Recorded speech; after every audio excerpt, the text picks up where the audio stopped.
और चलिए सीधे लेकर चलते हैं आपको लखनऊ। उत्तर प्रदेश के सीएम योगी आदित्यनाथ क्या कुछ कह रहे हैं, सुनिए।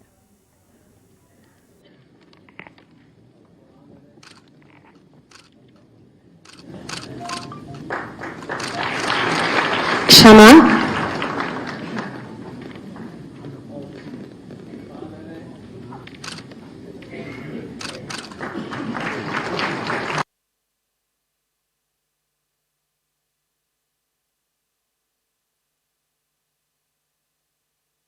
जहां पर बच्चों को एक बैग देते हुए नजर आ रहे हैं उत्तर प्रदेश के सीएम योगी आदित्यनाथ।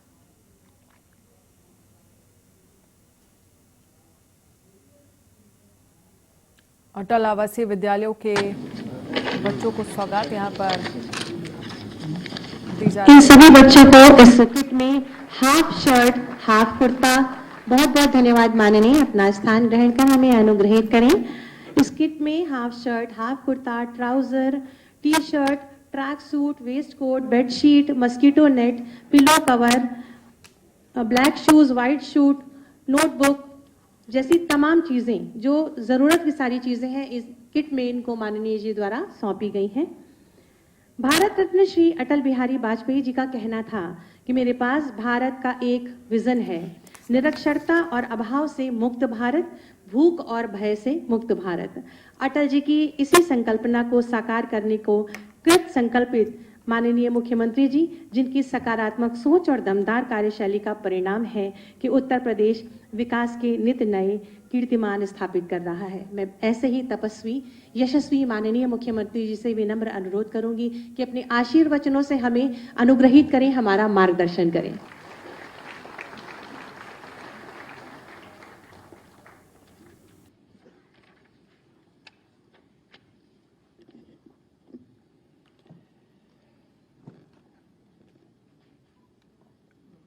अटल आवासीय विद्यालयों के नवनियुक्त शिक्षकों के एक रिफ्रेशर कोर्स, जो उनकी ट्रेनिंग, स्पेशल ट्रेनिंग का कार्यक्रम है, उस कार्यक्रम के अवसर पर आयोजित आज के इस कार्यक्रम में मंच पर उपस्थित प्रदेश सरकार में मंत्रिमंडल के मेरे सहयोगी, श्रम और सेवायोजन विभाग के राज्य मंत्री श्री मनोहर लाल कोरी मुन्नू जी, अध्यक्ष राज्य परामर्शदात्री समिति रघुराज प्रताप सिंह जी, प्रदेश के मुख्य सचिव श्री दुर्गा शंकर मिश्र जी, औद्योगिक विकास के आयुक्त श्री मनोज कुमार सिंह जी, माननीय विधायक श्री अम्बरेश कुमार जी, प्रमुख सचिव श्रम और सेवायोजन श्री अनिल कुमार जी, अटल आवासीय विद्यालय की महानिदेशक सुश्री निशा अनंत जी, श्रम विभाग के सभी अधिकारीगण, सभी नव चयनित प्रधानाचार्य, शिक्षक और प्यारे बच्चों, यह एक शुभारंभ है। सदैव अटल जी के प्रति एक विनम्र श्रद्धांजलि है और पंडित दीनदयाल उपाध्याय जी के अंत्योदय के सपने को साकार करने की एक अभिनव पहल भी। पंडित दीनदयाल उपाध्याय जी ने एक बात कही थी कि समृद्धि का मापक ऊपर की सीढ़ी पर चढ़े हुए व्यक्ति से नहीं, बल्कि सबसे निचले पायदान पर खड़े व्यक्ति की खुशहाली से की जानी चाहिए। और प्रधानमंत्री मोदी जी के प्रेरणा से उत्तर प्रदेश सरकार ने अटल आवासीय विद्यालय प्रारंभ करने का निर्णय लिया। पहले चरण में 18 कमिश्नरी हैं। इन 18 कमिश्नरी में एक एक विद्यालय की स्थापना का कार्यक्रम भौतिक दृष्टि से पूरे हो चुके हैं। उनका पहला सत्र प्रारंभ होगा और प्रारंभ होने के बाद फिर इसका विधिवत उद्घाटन का कार्यक्रम भी होगा। उद्घाटन के पूर्व जिस टीम को प्रधानमंत्री मोदी जी के विजन के अनुरूप, सदैव अटल बिहारी वाजपेयी जी के व्यक्तित्व के अनुरूप और पंडित दीनदयाल उपाध्याय जी के सपने को साकार करने के इस अभिनव कार्यक्रम का हिस्सा बनना है, उससे संवाद का एक कार्यक्रम रखा गया है। ये संवाद इस बात को लेकर के जो शिक्षक वहां कार्य करेंगे उनका विजन भी क्या होना चाहिए। आपने चयन की प्रक्रिया देखी होगी, इसके पीछे की मंशा क्या है। जो बीओसी बोर्ड में रजिस्टर्ड श्रमिक हैं उनके बच्चों को हम लोग इन अटल आवासीय विद्यालयों में प्रवेश देंगे। कोरोना कालखंड में जिन बच्चों ने अपने अभिभावक को खोया है, उन बच्चों के अभिभावक के अभाव में उत्तर प्रदेश सरकार ने मुख्यमंत्री बाल सेवा योजना प्रारंभ की और उन बच्चों को भी हम प्राथमिकता इसमें प्रवेश के लिए देंगे। और ये पहला सत्र प्रारंभ होगा। इस दृष्टि से शिक्षकों को अपनी तैयारी, इस सभी विद्यालयों के भव्य उद्घाटन की अलग से तैयारी होगी, लेकिन पहले चरण में वहां पर प्रवेश की प्रक्रिया पूरी हो जाए, इस दृष्टि से आवश्यक है। और आपने देखा होगा कि जो अटल जी कहा करते थे कि आदमी न बड़ा होता है न छोटा होता है, आदमी सिर्फ आदमी होता है। और उनकी इन भावनाओं के अनुरूप प्रवेश की प्रक्रिया में सब कुछ देखने को मिला है। ये सब कुछ देखने को मिला है। श्रमिक श्रमिक है, वो राष्ट्र का निर्माता है। अपनी मेहनत से, अपने परिश्रम से, अपने पसीने से राष्ट्र के निर्माण में अपना योगदान देता है, लेकिन उसकी जिंदगी खानाबदोश जैसी होती है, भटकता है। आज यहां है, कल दूसरी जगह चला गया। बच्चे भी साथ में घूम रहे हैं, न रहने का ठिकाना है, न बच्चों के पढ़ाने का कोई व्यवस्था है। और इसीलिए पहल की गई है, ये सीबीएसई के पैटर्न पर चलने वाले विद्यालय होंगे, जिसमें लॉजिंग, फूडिंग सारी व्यवस्था होगी। 6 से लेकर 12वीं तक की संपूर्ण शिक्षा का दायित्व सरकार और बीओसी बोर्ड उठाएगा और ये सत्र प्रारंभ होगा। यह जो टीम संबंधित अटल आवासीय विद्यालय के प्रधानाचार्य के नेतृत्व में वहां काम करेगी, ये उनके सामर्थ्य को मापने का भी एक माध्यम होगा। याद रखना, शुरुआत जैसे होगी परिणाम भी उसके अंत में उसी प्रकार के सामने आते हुए दिखाई देंगे। इसलिए जोरदार शुरुआत, संस्कारवान शुरुआत, एक राष्ट्र को समर्पित नागरिक निर्माण की एक शुरुआत। यहां से निकला हुआ छात्र जब 6 वर्ष के बाद बाहर निकलेगा तो उस समय अपने आप को एक स्वावलंबी नागरिक के रूप में, समर्थ नागरिक के रूप में अपनी पहचान बना सके, इसके लिए संबंधित अटल आवासीय विद्यालय के टीम का दायित्व बनता है। जो प्रधानाचार्य के नेतृत्व में टीम होगी, उस टीम का दायित्व बनेगा कि वह इस कार्यक्रम को इसी ऊर्जावान तरीके से आगे बढ़ाने का कार्य करे। इस कार्यक्रम में हमें बहुत सारी नई चीजें देनी पड़ेंगी। मैं बार बार कहता हूं, लकीर का फकीर बनने की प्रवृत्ति से हमें उभरना पड़ेगा। कुछ नयापन, नए तरीके से जो हमें स्वावलंबन से समृद्धि की ओर अग्रसर कर सके। आज राष्ट्रीय शिक्षा नीति आ चुकी है। राष्ट्रीय शिक्षा नीति ने बहुत सारे आयाम शिक्षा के क्षेत्र में खोलने के लिए द्वार खोले हैं। शिक्षा भी, स्किल डेवलपमेंट भी, स्पोर्ट्स की एक्टिविटीज भी। लेकिन क्या उस कैंपस में हम एक ऐसा माहौल दे सकते हैं कि शिक्षक से लेकर के विद्यार्थी तक गुरुकुल की आदर्श व्यवस्था के अनुरूप उस पूरे कैंपस का दायित्व अपने हाथों में लेकर के उसके पूरे कार्यक्रम के संचालन को भी अपने स्वतः स्फूर्त भाव के साथ करते हुए दिखाई दें? यह अटल आवासीय विद्यालय की पहचान बननी चाहिए। हमारी समस्या क्या? समस्या यह हो जाती है, हर व्यक्ति एक दूसरे के ऊपर निर्भर होना चाहता है। मैं देखता हूं बहुत सारी जगह सरकार संस्थान खड़ा करती है, छात्रावास की सुविधा देती है, सब कुछ देती है, लेकिन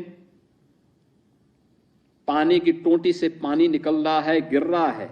जो लोग उसका उपभोग करते हैं वो इतना अपनी दायित्व नहीं समझ पाते कि पानी का उपयोग तो हम कर रहे हैं, इस टोंटी को थोड़ा बंद कर लें।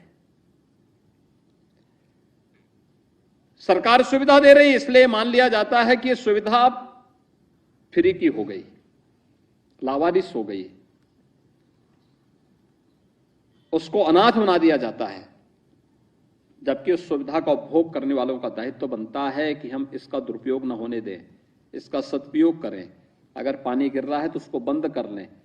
टोंटी खराब हो गई है तो इतनी सामर्थ्य विकसित करें कि प्लम्बर जब तक आता है तब तक हम प्लम्बरिंग का काम भी सीख करके उस कार्य को स्वयं उसको ठीक करवा लें। यह है आत्मनिर्भरता की पहली सीढ़ी को प्राप्त करने की दिशा में प्रयास।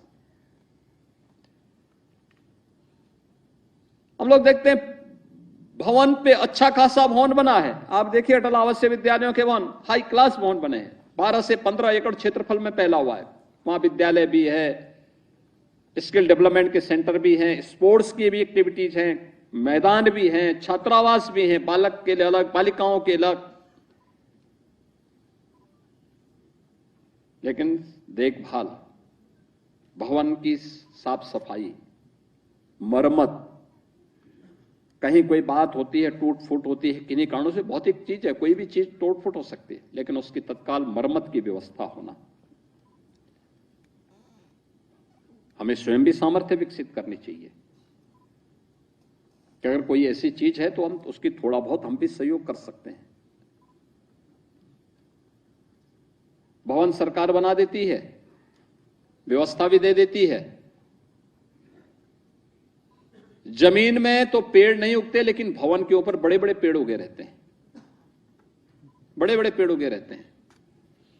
कहीं पीपल है, कहीं बरगद भी उग जाता है,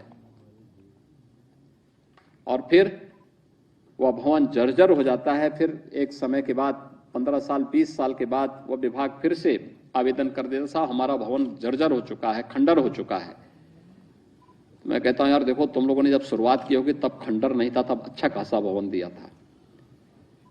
और मैं तो ये समझता था कि तुम्हें पहले खंडर होना चाहिए था, इस भवन को नहीं खंडर होना चाहिए था। लेकिन तुम आज भी सरकार पर बोझा बने हुए हो, समाज पे बोझा बने हुए हो और भवन को खंडर कर दे हो।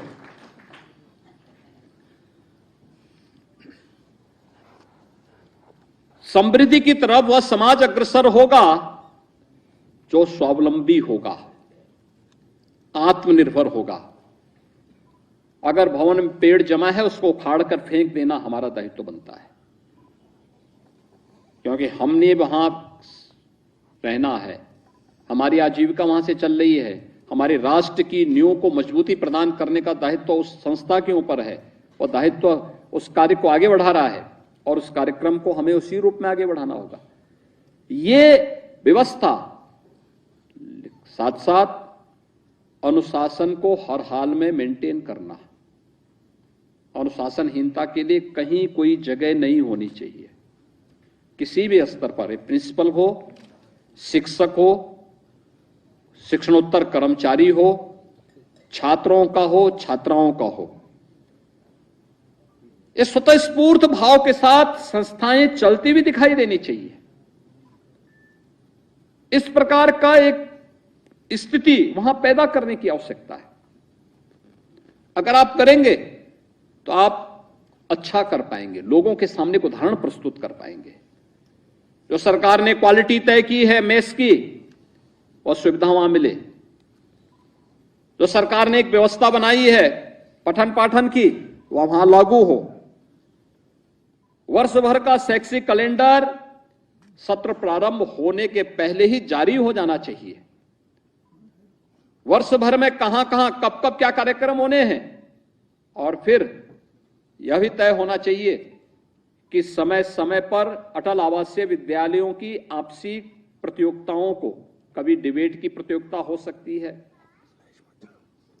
कभी खेलकूद की प्रतियोगिता हो सकती है, कभी निबंध लेखन की प्रतियोगिता हो सकती है, कभी जनरल नॉलेज से संबंधित प्रतियोगिताओं का आयोजन आपस में करना चाहिए।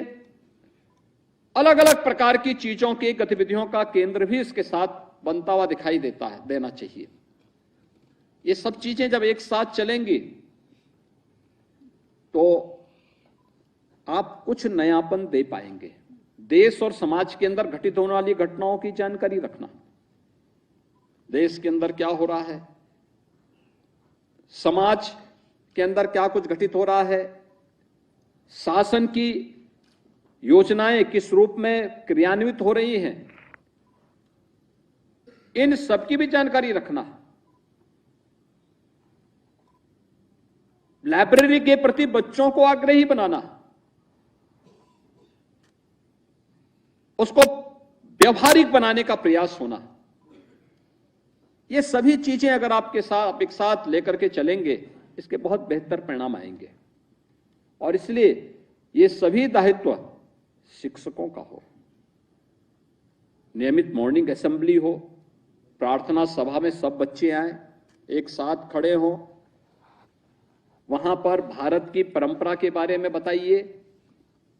आवासीय कैंपस होगा तो आवासीय कैंपस में यह भी व्यवस्था आपको देनी चाहिए कि पर्व और त्योहार के पहले, या राष्ट्रीय कार्यक्रम, कोई भी राष्ट्रीय पर्व आता है या सामान्य कोई भी हमारे धार्मिक और आध्यात्मिक आयोजन, उससे पहले प्रधानाचार्य या कोई एक शिक्षक 5 से 10 मिनट का अपना एक भाषण तैयार करके व्यवहारिक चीजें बच्चों को बताएं।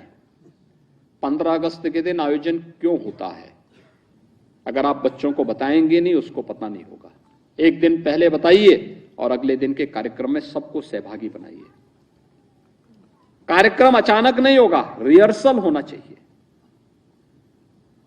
रिहर्सल सामान्य क्लास के उपरांत 1 घंटे का समय निकाल करके, एक टीम सांस्कृतिक कार्यक्रम के लिए, एक भाषण प्रतियोगिता के लिए, एक पेंटिंग की प्रतियोगिता के लिए, एक निबंध लेखन के लिए, एक खेलकूद की प्रतियोगिता के लिए, अलग अलग एक्टिविटीज के लिए अलग अलग टीम को प्रशिक्षण की कार्रवाई के साथ जोड़ना और फिर उसको नियमित अभ्यास का हिस्सा बनाना।